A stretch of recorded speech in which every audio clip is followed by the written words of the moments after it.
Hi, you guys. Welcome back to Meaningful Motivations with Tracy Erickson.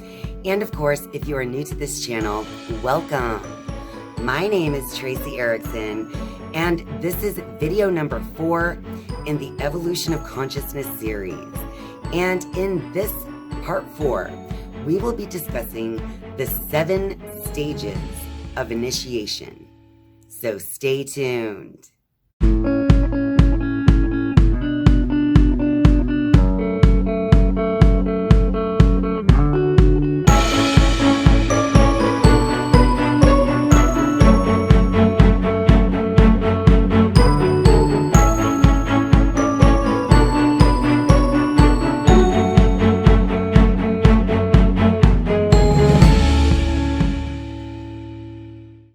In this video, I'm going to discuss the 7 stages of initiation, as well as the 7 tests of the Brotherhood, which Jesus received all 7 degrees of.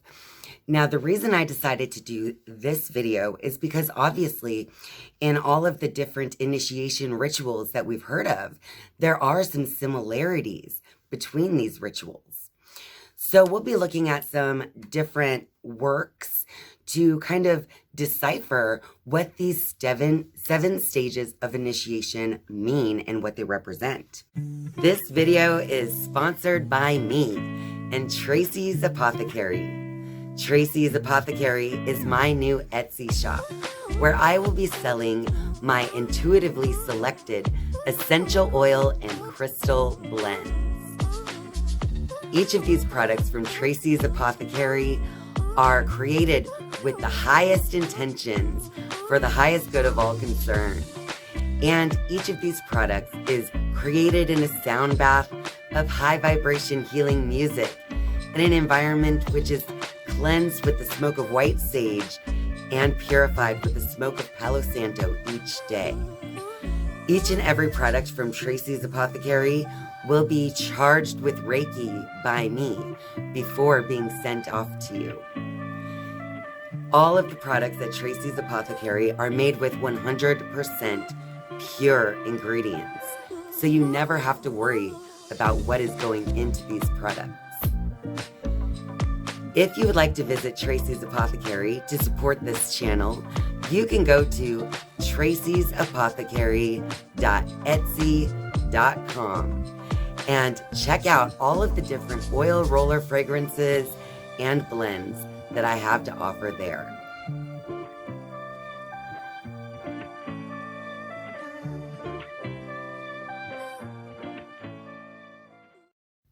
Initiation is the action of admitting someone into a secret or obscure society or group, typically with a ritual, or the action of beginning something. So an initiation is a rite of passage or a beginning of another level. So in this video, we're discussing initiation when it comes to the evolution of consciousness and how to reach the pinnacle of the scale of consciousness, which is the enlightenment or the Christ or Buddha consciousness. Now, we all have heard of secret brotherhoods, even though we're not quite sure what these secret brotherhoods consist of or what they actually discuss. They have been around since ancient times. You have all kinds of different secret brotherhoods that you've heard of, like the Illuminati, the Skull and Bone Society. Those are more recently heard of. We also have the Druids, who were ancient people in the Celtic area who would be out in the forest and they would speak to oak trees. We also have brotherhoods of the Rose Cross, the Rosicrucians, and all types of different brotherhoods that I'm sure you've heard of some of them. In the book Esoteric Cosmology, Rudolf Steiner even says, for thousands of years, the higher wisdom was guarded in profound secrecy by occult brotherhoods. A man had to belong to one of these brotherhoods before he could learn even the elements of occult science. To enter a brotherhood, he had to pass certain tests and swear not to make wrong use of these truths being revealed to him. And Rudolf Steiner also points out that the Oriental initiation is totally different from Western initiation. And so in esoteric cosmology, he also states, Oriental initiation consisted in a process whereby the etheric and astral bodies of the neophyte were forced out of his physical body. He lay in a trance lasting 3 days, and during this time the Hierophant controlled his freed etheric body, poured impulses into him, and taught him wisdom which remained as a powerful, lasting impression. When he awoke from the trance, the new initiate found himself in possession of this wisdom for the reason that memory inheres in the etheric body. The wisdom was occult doctrine, but it bore the permanent and personal stamp of the Hierophant who had imparted it. A man who had passed through this initiation was said to be twice born. And the process of Western initiation is quite different. Eastern initiation takes place while the man is in a state of sleep. Western initiation must be achieved in a state of wakefulness. In other words, there is no separation of the etheric and physical bodies. In Western initiation, the neophyte is free. The master simply plays the role of an awakener. He does not try to dominate or convert. He simply recounts what he himself has seen. And how ought we to listen? There are 3 ways of listening: to accept the words as infallible authority, to be skeptical and fight against what is heard, to pay heed to what is said without servile, blind credulity and without systematic opposition, allowing the ideas to work upon us and observing their effects. This latter is the attitude which the pupil should adopt toward his master in Western initiation. So here's the way I kind of look at this here. I look at the Oriental initiation as our old way, the way where it's like, we just take on whatever it is that the teacher wants to teach us without question. And then we own it as our own belief from that time forward, being twice born. But now in this new way is the Western initiation. And this is the initiation where the student is simply guided by the teacher. The teacher speaks of their own life experience and how they came to certain conclusions in life and in the way of things. And it is the initiate who then has to take their own life and make that an experiment for their own outcome, right? So in the Oriental initiation or the Eastern initiation, or what I will call the old way, we would just take what was given to us and use it as the end all, be all. It is the word, it is the doctrine, right? But then in Western initiation, or what I would like to call the new way, the teachers show us the way in full consciousness of who we really are, with our free will intact, so that we can then take what we learn from the initiate and become that initiate ourselves. So as any person who wants to attain the goal of enlightenment, they are actually to go through different stages of initiation, which leads to the next initiation and the next, right? So I have found in a couple different cases that there are always 7 stages of initiation. And so I'm going to share those 7 stages with you first from, of course, Esoteric Cosmology by Rudolf Steiner. According to Rudolf Steiner, the first degree is the raven, he who remains at the threshold. The raven appears in all mythologies. The second degree is the hidden scholar or the occultist. Then we have the third degree, the warrior, which is struggle and strife. The fourth degree, the initiate bears the name of his people. So he's a Persian or a Greek because his soul has grown to a point where it includes the soul of his people. And then for some reason, we don't have a 5th degree here, but it skips to the 6th degree, which says the initiate is a sun hero or sun messenger because his progress is as harmonious and rhythmic as that of the sun. 7th degree of initiation is the initiate is a father because he has power to make disciples of men and to be the protector of all. He's the father of the new being, the twice born in the risen soul. All right, so that's the 7 stages of initiation according to Rudolf Steiner. But as I read that in the book Esoteric Cosmology, it reminded me of something else I had read in the past. And it was Jesus's tests of the Brotherhood, which he earned 7 degrees. So Jesus went to Heliopolis, the city of the sun, and he went through 7 tests of initiation from the Hierophant. And in each of these tests, he was put through strenuous task of finding himself. And of course, he earned all 7 degrees because he is the Christ. And so I went back to the book Aquarian Gospel of Jesus the Christ, and I looked up what those 7 degrees were that he had earned there in the desert or the city of the sun. And the story in the Aquarian Gospel of Jesus the Christ tells the story of Jesus passing the 7 tests of the Brotherhood, and he received the 7 degrees, each one on a scroll, with only one word on the scroll. The first degree he earned was sincerity. The second degree he earned, justice. The third degree he earned was faith. The 4th degree earned by Jesus was philanthropy. The 5th degree earned was heroism. The 6th degree earned by Jesus was love divine. And finally, the 7th degree earned by Jesus in the test of the Brotherhood was the Christ.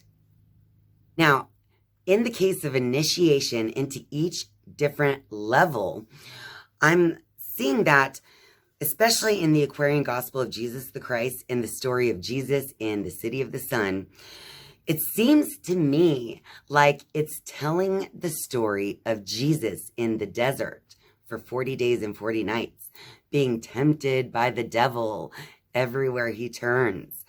And as long as he can stay firm in who he is and the truth of his knowledge of soul, then he can pass to the next stage of initiation, even while being tempted in the most, the lower level temptations. So, for instance, being tested in sincerity, Jesus had to be faced with hypocrisy, and he had to actually look within himself to find out if he is being a hypocrite. That's just for instance. We are going to go deeper into the 7 degrees achieved by Jesus in the next part of this series, so stay tuned for that. But what I'm trying to say here is that the initiate has to use their life experience to actually pass tests to move on to the next degree of initiation. So these degrees of initiation actually lead a person to perfection. And that is, again, the pinnacle of consciousness. In the Map of Consciousness by Dr. David Hawkins, it is seen as the very, very top of the scale in the Christ and Buddha consciousness, otherwise known as enlightenment. In Esoteric Cosmology, Rudolf Steiner also says that the evolution of man consists in transforming the lower bodies with the aid of the self into spiritualized bodies.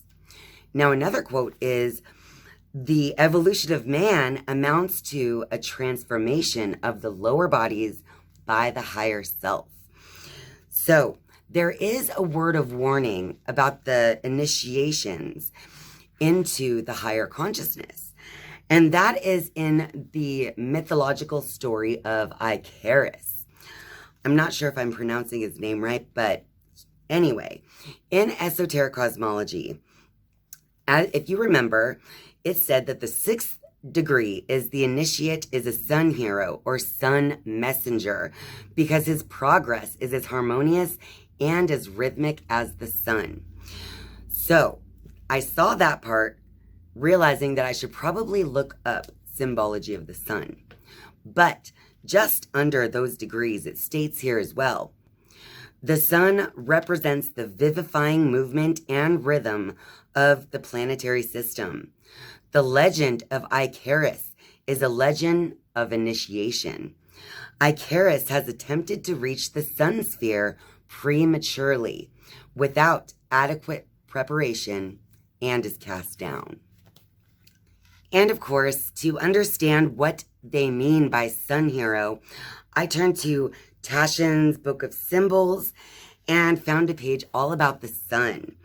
And as I was reading about the sun, I saw once again a familiar name, because it says right here in the Book of Symbols that Icaruss. And in this book, it states that the familiar Greek myths of Icaruss and Python are instructive. To fly too near the sun is to lose one's groundedness. To become identified with the inflammable archetypal energies that far exceed mortal limitation is to court destruction and death. So then I was like, oh, it's a myth? Well, I'm pretty sure I have a book on mythology as well. And sure enough, in my book, Classical Mythology, I was able to find the story of Icaruss. And it's quite an interesting story. And just to kind of sum it up for you guys, there was this very mean and evil king, King Minos, who had this architect, inventor, and artist. And when he became angry at this artist, his name is Daedalus, I believe, but when he became angry with him, he sent him to prison for life. But it wasn't only him. It was Daedalus along with his son, Icaruss. Now, the queen actually loved this artist. He was her favorite person in the whole kingdom. So she decided to go against her husband, the king, and he took Daedalus and Icaruss in the night out of the prison and took them to a cave where they could hide out the rest of their days. Now, Daedalus and Icaruss agreed that this dark and dank cave was no better than a prison, and they couldn't even leave the cave during the daylight hours for fear of being found. Therefore, they were always stuck, wandering around at night and being in this dark, dank cave during the day. So, through all this time, and watching the birds fly past the cave and things like that, it got Daedalus's inventive and artistic mind thinking, and he decided he would design wings out of bone and seagull and osprey feathers, as well as beeswax to hold them all together. Now, in the beginning, his son was also very excited to be building these wings with him, because the sense of freedom that would come with the wings was too much for him to bear. So Icaruss and Daedalus excitedly worked on this invention of the wings. Now, too much time started to pass, and of course, Icaruss, being the immature son that he is, became bored with the idea of the wings that his dad was working tirelessly on all along. So Icaruss quit listening or caring too much about the invention, until one day he looked out of the cave to see his dad flying with his man-made wings. Well, now that his father has reached this level of completion with his invention and his art, Icaruss is like, oh my gosh, I want some. Make me some wings too. And so they worked together to create Icaruss's set of wings as well. Now, during this time, his father tried to tell Icaruss all of the very important things that he would need to know as a person with wings, especially with wings made in such a way. He tried to tell Icaruss that if he flies too low to the sea, then the feathers would get wet and worn down, and he wouldn't be able to fly. His father also told him if you fly too high and too close to the sun, then the sun's rays will melt the beeswax, causing again your wings to be unable to fly.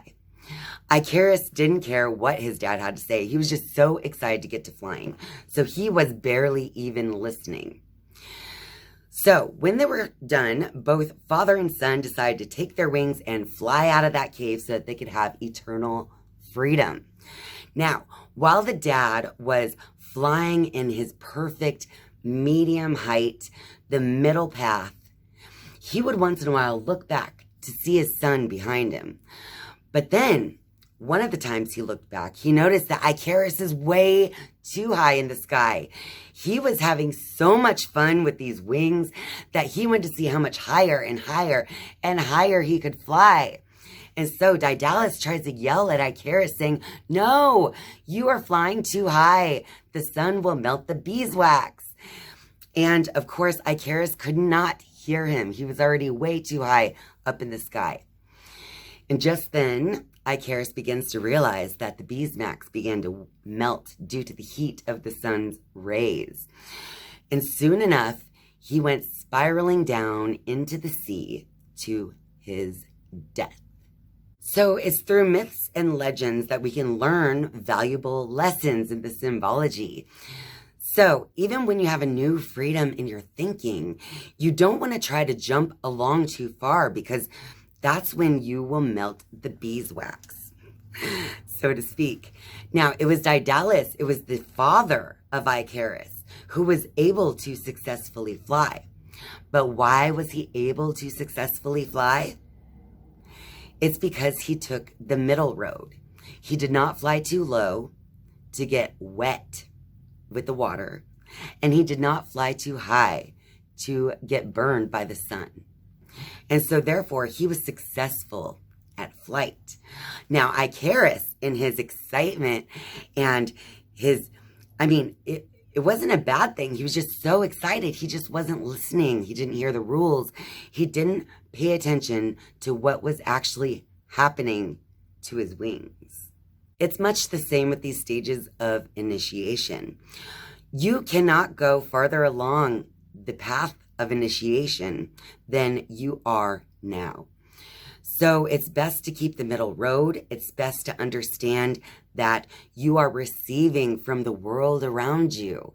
You will be receiving impressions that you then respond or react to. And as you begin to pay attention to the symbols and to your own conscious evolution, you can begin to move through these stages of initiation as well. But it's very important not to think that, not to jump too far ahead, because just like it says in Taschen's Book of Symbols, to fly too near the sun is to lose one's groundedness, to become identified with the inflammable, archetypal energies that far exceed mortal limitation is to court destruction and death. So it is not enough to know what the stages of initiation are, but you must actually live through each and every stage of initiation. And in part 5 of the evolution of consciousness, we are actually going to be talking about the 7 degrees of initiation in relation to the 7 levels of mind. So you're not going to want to miss that one. Well, that about wraps it up for this video.